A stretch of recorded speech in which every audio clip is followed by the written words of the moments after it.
what each one of you think or believe the role of GOP leadership is, but Brita, you already said that, and Susan already said that, and I think it's a good thing to know. It is really, by past history up until, different things going on around in our country and locally, get Republicans elected. That's it, and grow the party, right? So I want to set it up this way as to talk to each one of you now about how do we get there. And I want to share a couple of statistics. Like Susan, I remember growing up on Lowry Air Force Base when this would have been unthinkable. And I think the Republicans were nearly, if not over 40%. Let me just give you a couple of statistics, and we're going to hear from those who are working hard for all of us. So let's go back to 2004. Republicans had 36%. We had over 175,000 more voters in Colorado than the Democrats did. That was just in 2004. Then you jump to 2010. What happened? We became a third each. A third Republican, a third Democrat, a third unaffiliated. 2020, just 5 years ago. Suddenly it shifted. Nearly 30% Democrat, 28% Republican, and 40% unaffiliated. And now, I just was reading up on the statistics today. Colorado in 2025 has over 4 million voters, but here's the breakdown. 26% approximately Democrat, 23% Republican, and nearly 50% unaffiliated. If you actually look at a map of the country where they do red, blue, we're not red or blue. We have a yellow color, meaning we are one of the few states that is now almost post-partisan in the fact that we have over half unaffiliated. Now we know that's, they tend to vote different ways, but that's a reality. And let's put in perspective in Douglas County. In Douglas County, over 50% are unaffiliated. That's Douglas County. 31.5 Republican and 17% Democrat. That's a reality. And I think many of us know that many of those Republicans, and I met them when I was out talking to people all over the Eastern Plains, are Republicans who have either left, those who are not quite sure and just don't want to belong to any party. So that's the backdrop with which I ask this really important question. What do we do? How do we either persuade Republicans to come back? How do we let unaffiliated voters know some of the crazy facts that I just shared? And how do we begin to turn this ship around, growing the party? Who's going first? You go first. Okay. Who goes first? So, first, you're right. It's going to be different messaging to different people. Because we already had 250,000 Republicans that did not vote in November. Yeah. Shame on them, right? And shame on us for not reaching out to them and making sure they got their votes in and their ballots in. So we got to work on that. That's going to look different, in my humble opinion, than 60% of those independents, and that's about 500,000. We got to talk to, 300,000. So we got to speak differently to them, but we still can find that because they lean more right. In the gap, we still need 500,000 more to win. You can't win with 23%. I don't have to get it. It's math, right? We're all, we all know how to, balance our checkbook.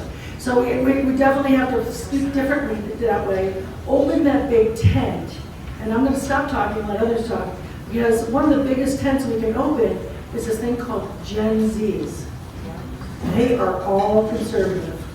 31 of them were bonus members out of the 508 for this last election. They were in force together. And on your table, there is their donation envelope, and I brought it because I really believe in these guys. I know they're really doing the work. A day doesn't go by that I don't hear from one of them. What else can we do? Can we start another charter? When are you ready to get? We're going to talk about those offices later.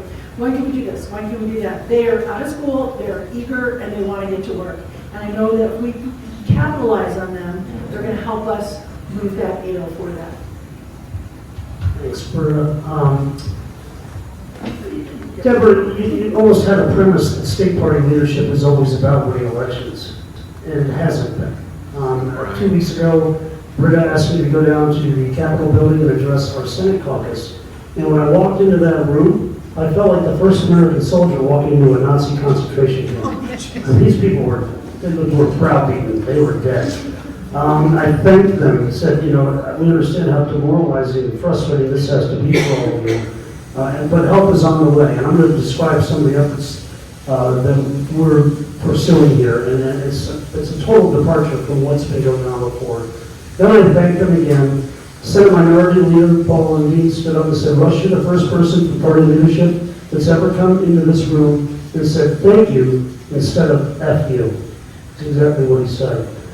So that confirmed to me that state party leadership really has not been about winning elections. That's been a distant secondary priority. This three of us, that's all we care about is winning elections. So how do you do it? Brita said fundraising. I would ask everybody in this room to go to the GOP website and just put in $1, $5, $10 monthly recurring donation. You're an activist. If you're here, you're a party activist, and we need your help.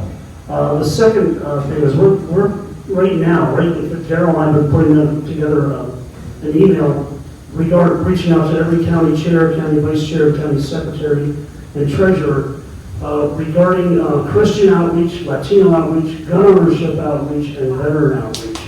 And 32 million Christians did not vote last year. I'm guessing around 600,000 in the state. That's a big way to fill in the gap. 70% of registered Protestants vote Republican. Latinos are a natural conservative, and they're natural born Republicans as far as I'm concerned. We have a really huge outreach program set up for them. Getting back to the Christians, I'm trying to recruit 8 different regional directors to run 8 different counties where we get at least 1 or 2 people in each county that reaches out to churches, Christian churches, tries to set up barbecues and the like, on Sunday afternoons. Gun owners, I think Daryl's probably going to run with this. 10 million gun owners did not vote last year. The vast majority of them vote Republican. So this is low-hanging fruit. And then PCPs. I know there's some PCPs here, right? Please raise your hand. The other most important people in the party, I don't know if you know that, you really are. It's not the congressman or us or whatever, it's you. Because you bear the responsibility for turning out the vote. And that's the third thing we need. And then finally, we need to recruit good candidates. We lost 5 HD seats last year by a total of 12,651 votes. I spoke with Alec Canny today, our executive director. He told me that statewide, we only did 2,500 door knocks. Not 250,000, 2,500. So we've had no ground game. And that's going to change with this election cycle. So that's that. And I just want to add one thing. We can do it because Rebecca Kelty, who got us out of the super minority, won by 3 votes. 3 votes. We can make a difference with not a large swing. So just want to insert that. Thank you. Just to correct you, we did over 10,000 house knocks. It wasn't recorded on I-360 or whatever. No, because they don't talk to, there were We a use lot voter more. spectrum. Okay. Yeah, there's a lot There you go, more. that's interesting. It's good for you, by the way, 10,000, that's great. Yeah, we did more than that. Yeah, good.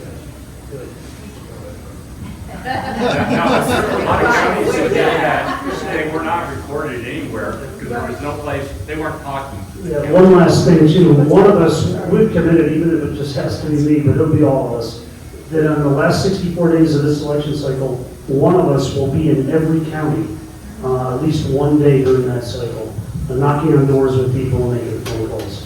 So that's how serious we are about this. That's too Thanks for late. your efforts. You gotta be in there, you gotta be in there now.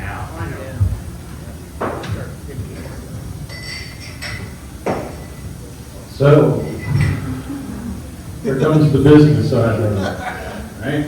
So, it's all marketing and branding, right? And it's really hard to be marketing and branding when we have factions within our own party tearing each other apart. Yeah.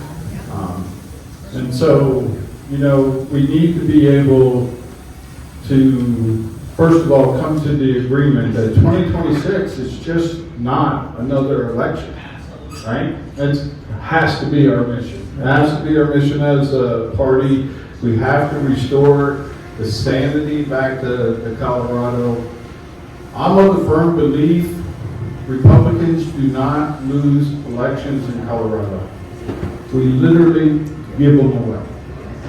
give them when you just sit there and look at what's going on. So we need to have, first of all, the understanding we're on a mission to protect parental rights, defend law and order, stop the radical overreach, ensure economic opportunity for every hardworking Coloradoan. But it's going to take all 64 counties.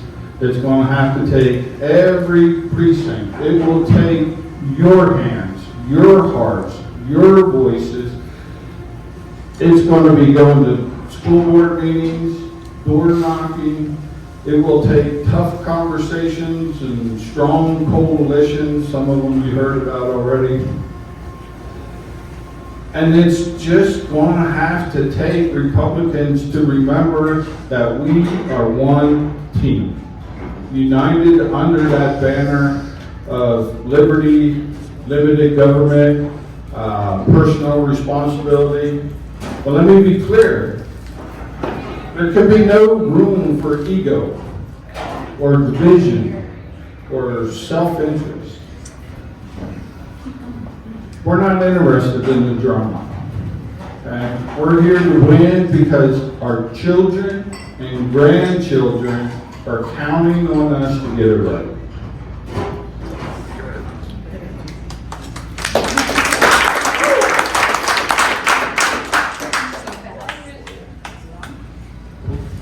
I wish we could have Donald Trump here and ask him that question. Wouldn't that be cool?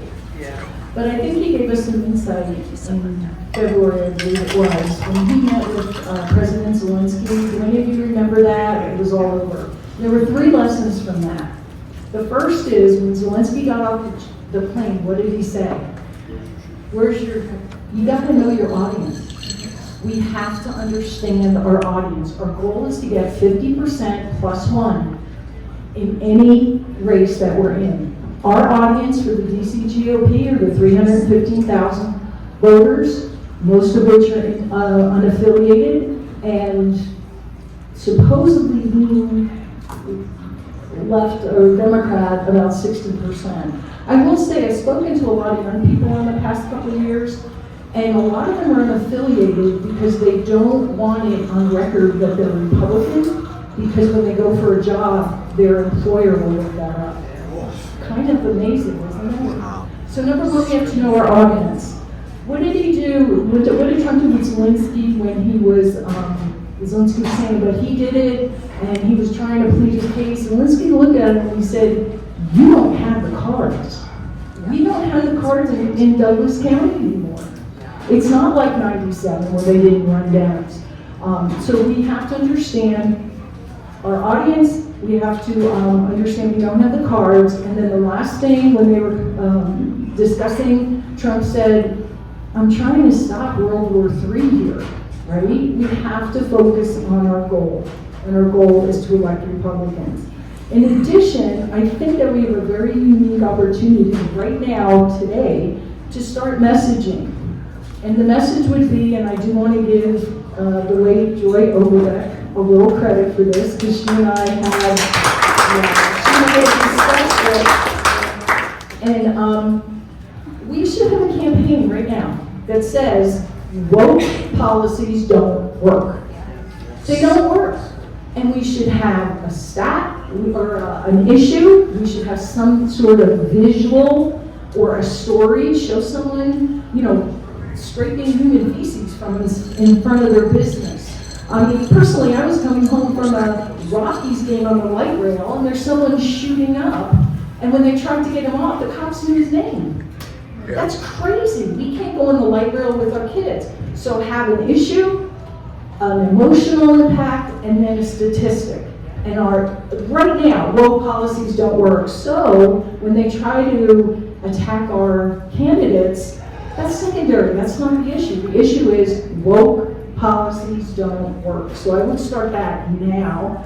And then I would also say we don't allow Republicans to do the Dems work for them. Right. I've seen things on Facebook that say worse things about Republicans than the Dems do. Actually calling for instances when the school board screwed up. Republicans doing that. That's crazy. We have to, as a group, say this is unacceptable. And then the last thing is fundraising. I'm with you. You gotta let me give you the limits, guys. I looked them up. Each of you as a person can do 4,675 per year. Is that it?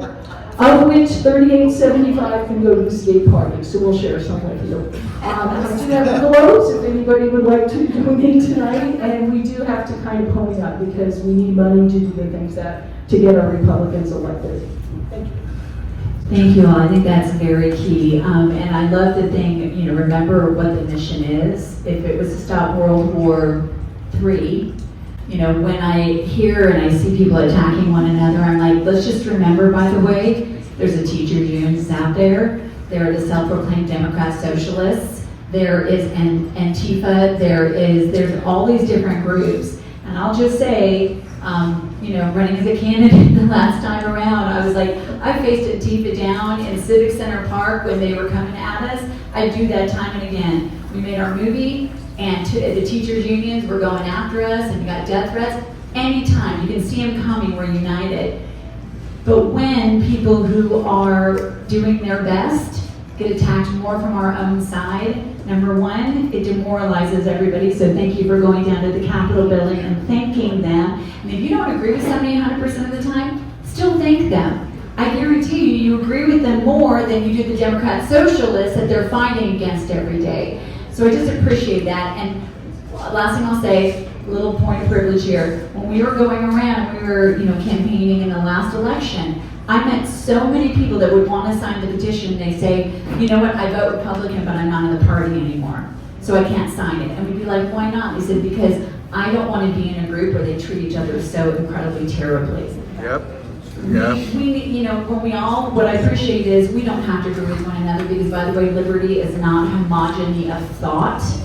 Liberty is free exercise of our ability to inquire, to ask, to disagree on the smaller things. That, boy, do we agree that parents are the ones raising their children. No child at 12 should have an abortion without their parents' knowledge or consent. We should be able to keep Tabor. I mean, there's all these things we agree on, so I appreciate that. Okay, moving on, because we got to fundraising, so thank you for that. Let's talk about fundraising. And I'm just stating what I know is fact. This is not a commentary. I do know that the last election, Gabe Evans had to run his money through Arizona. And I do, from my understanding, understand that DC money was turned off at a certain point in time. How is that, what is happening now, and how do you all hope to, this is now at state level, turn that around? And obviously fundraising here, but there's also national fundraising as well. Somebody else go first. Yeah. All right. It's a team effort. It's a team effort. Okay. So last week we were at the RNC in Miami for spring training, and we got to meet with what they call state party strategies (SPS). So they're an arm of the RNC, and they only help states. So we have the western states, so it's Wyoming and us and Kansas and I can't remember all of them.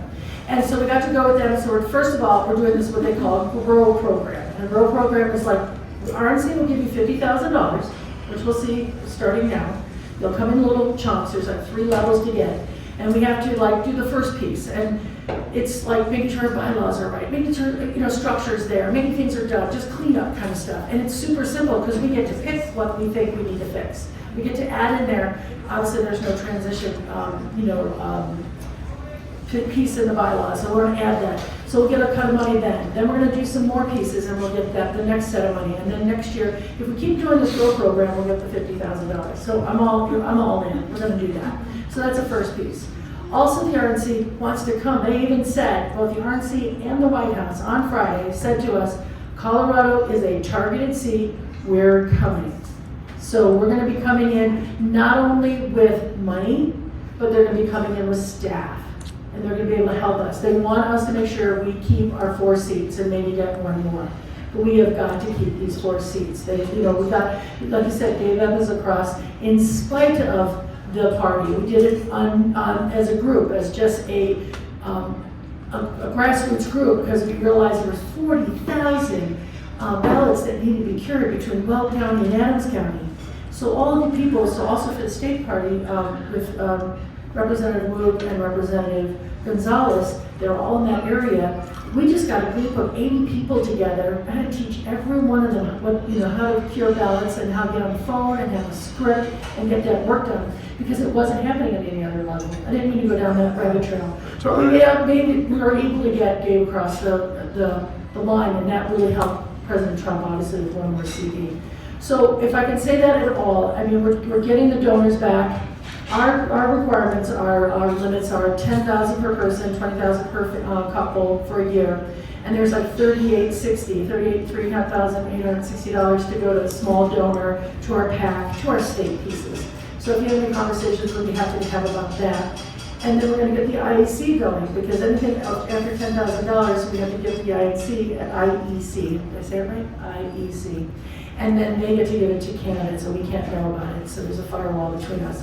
What I'm trying to say is that we really are ramping it up. We have a lot of people coming to our Capitol Club lunch next Thursday. It's going to be next Thursday at Maggiano's on Clinton. We'd love for you to come, because we'll be talking about it with a whole bunch of candidates too. But that helps us as well. That's that small donor that's keeping us going, keeping the engine running.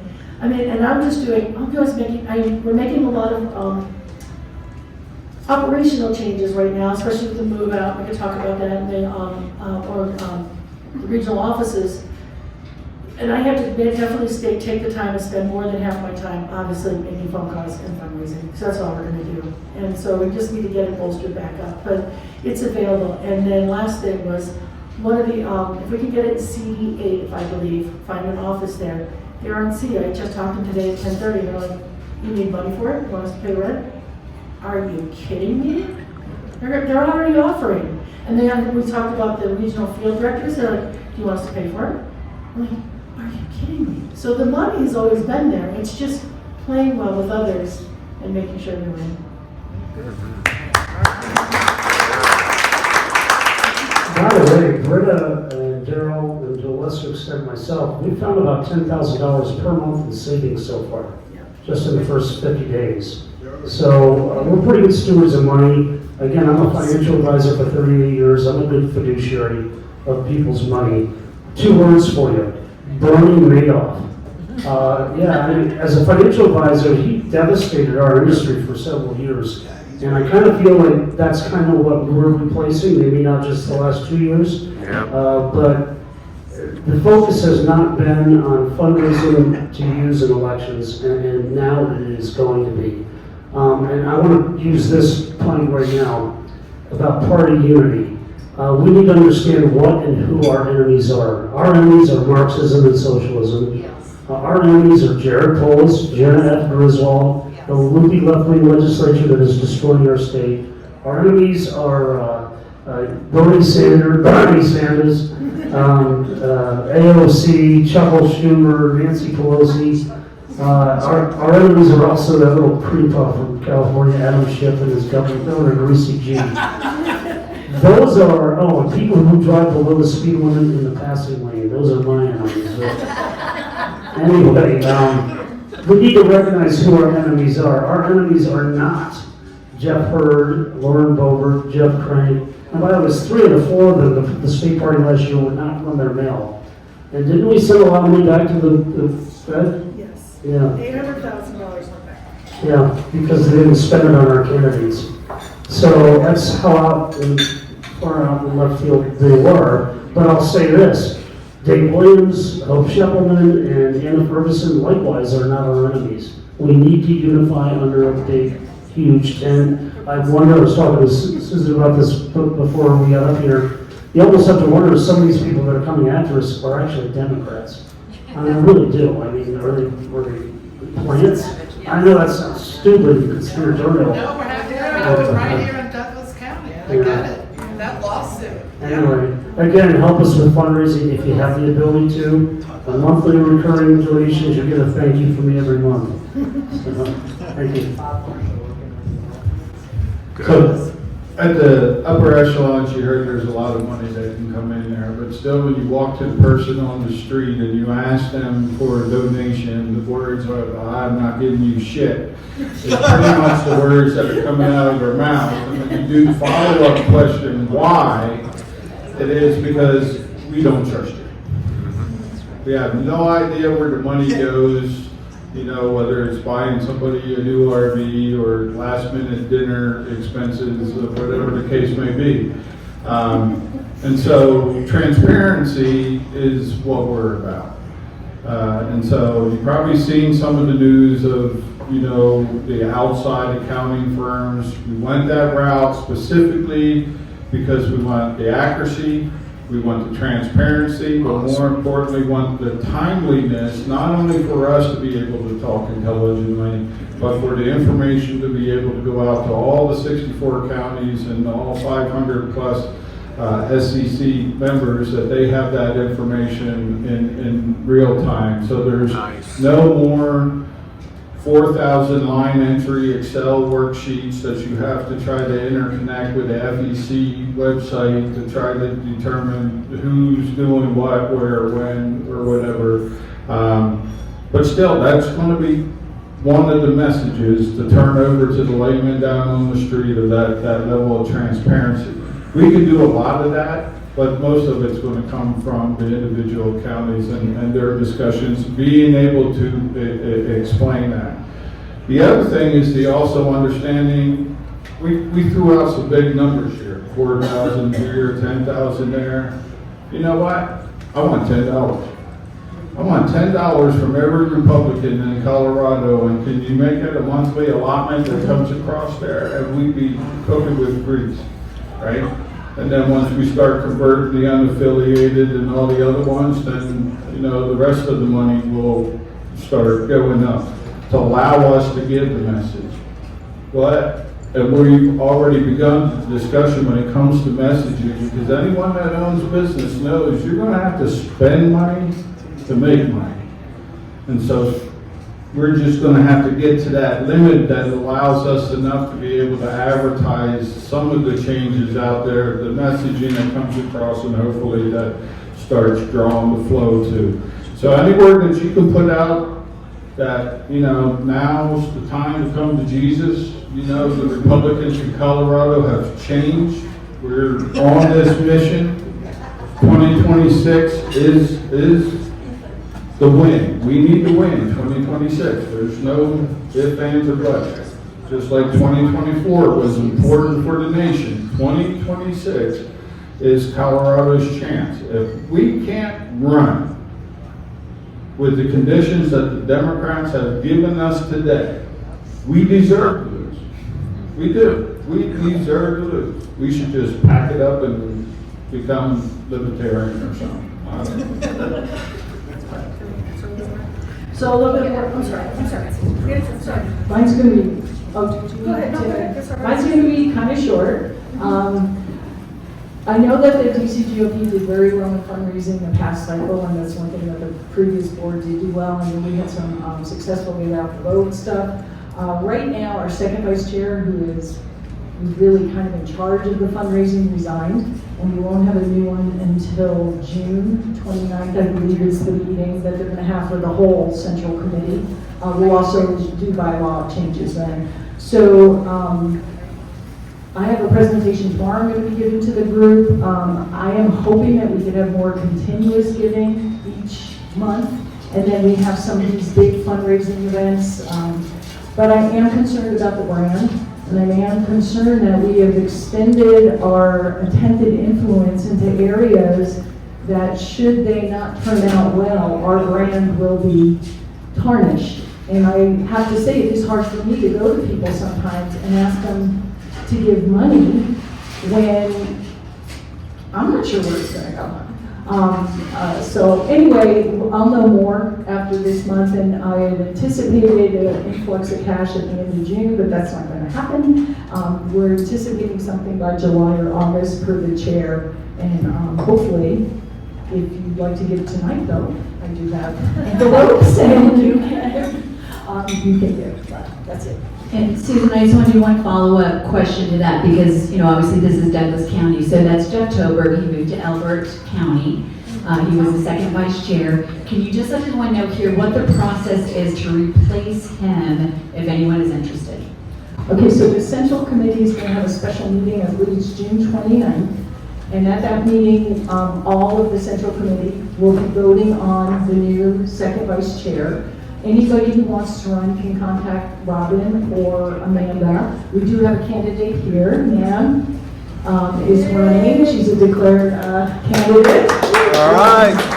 And at that meeting, we will vote, and that person better be ready to get it run, because we need money in the coffers, and we're about 5 months behind now because who was honestly ended up leaving. So it's unfortunate, because I think he would have done a really good job when you understand the move, but that's where we're at. And say that date again that they have to let. I believe it is Saturday, June 29th. No, it's 28. 28th, I'm sorry. My son's anniversary is the 28th. Is it? Yes, you need to let Robin know or Amanda know before, I believe it's June 2nd, because they'll be printing the slips for the votes. However, you can get a write-in and you can have nominations from the floor. And who votes? Everybody in the central committee. It's just like when you voted for the officers. Yes, Denise? Is there proxy voting going to be allowed? No. I don't think so. Bylaws do not allow for proxy voting.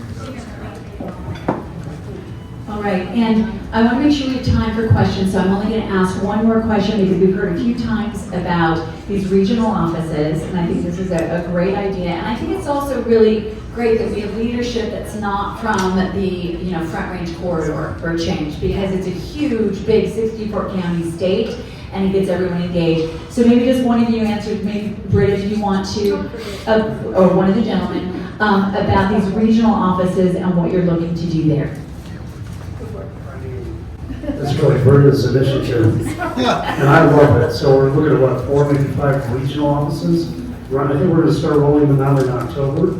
And we'll have a regional director at each one, and his or her job will be to work 15 hours a day, finding up volunteers to knock on doors, pretty much, make phone calls, get donations. And what just took Daryl's point about $10 for every Republican in Colorado, that would be $10,400,000 we would bring in. On a recurring basis be over $120 million. So your $10 matters. That's my point. That's a great point, and for everyone who's not going to Starbucks anymore, just do it monthly for the GOP, state and county.